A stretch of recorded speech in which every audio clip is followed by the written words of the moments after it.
to the world. Subscribe now to the Hot 97 YouTube channel. It's Ebro in the Morning with Laura Stiles and Rosenberg. Ladies and gentlemen, the murder trial for the murderer who was once a police officer, his name is Derek Chauvin, is going on because he murdered a person with a name George Floyd. He has become synonymous with, unfortunately, police brutality, murder, and lack of accountability.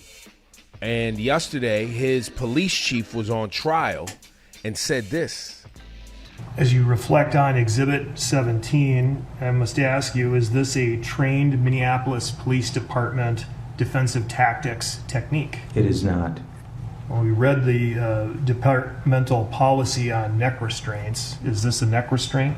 The conscious neck restraint by policy mentions light to moderate pressure. When I look at Exhibit 17 and when I look at the facial expression of Mr. Floyd, that does not appear in any way, shape, or form that is light to moderate pressure. So is it your belief then that this particular form of restraint, if that's what we'll call it, in fact violates departmental policy? I absolutely agree that violates our policy. Are you aware now that the defendant maintained this position on George Floyd for 9 minutes and 29 seconds? I am aware of that. And that's his former boss. Remember, Derek Chauvin was fired the next day. That's his former boss, police chief, saying that the man who murdered George Floyd, Derek Chauvin, was not following policy. So I still am refraining from any sort of relief because A, we don't have a result yet at the end of the trial.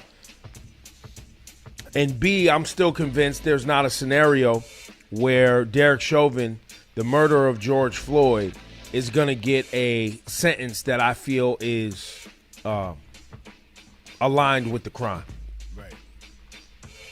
But I guess there's a piece of me that appreciates hearing a police chief on the stand say what we know to be obvious because we've seen it go the other way. Yeah. It does feel good to hear some police officers being accountable for their mistakes. And we've said that over and over and over. At least one officer say what that guy did was wrong. Say it, man. We never hear them say that. It's a very low bar, but Shawnee's right. That is a piece. We lost your feed, Rosenberg. Yeah. But yeah, just having an officer out there who points and says, that's not how you do this. That is not how we're supposed to do our job.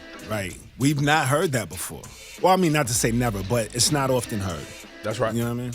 Rarely. We'll keep you updated as more information comes out that we think is worth sharing because we, reliving this George Floyd video and this pain and hearing those children in pain last week and hearing just like what people went through, it's tough to inundate not only ourselves but y'all with that every morning. Like it was tough.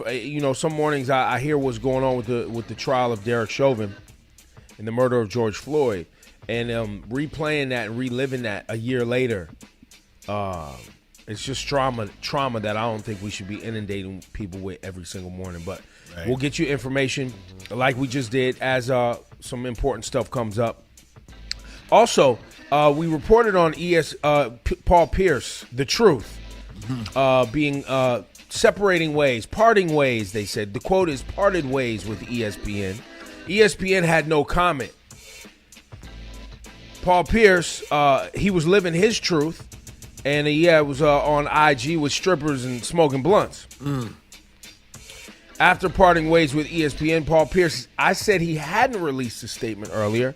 He did release a statement, and here's his statement. There you go. Now you've heard from Paul Pierce. That was released minutes after the announcement that he parted ways from ESPN. One more time from Paul Pierce, please. Wow.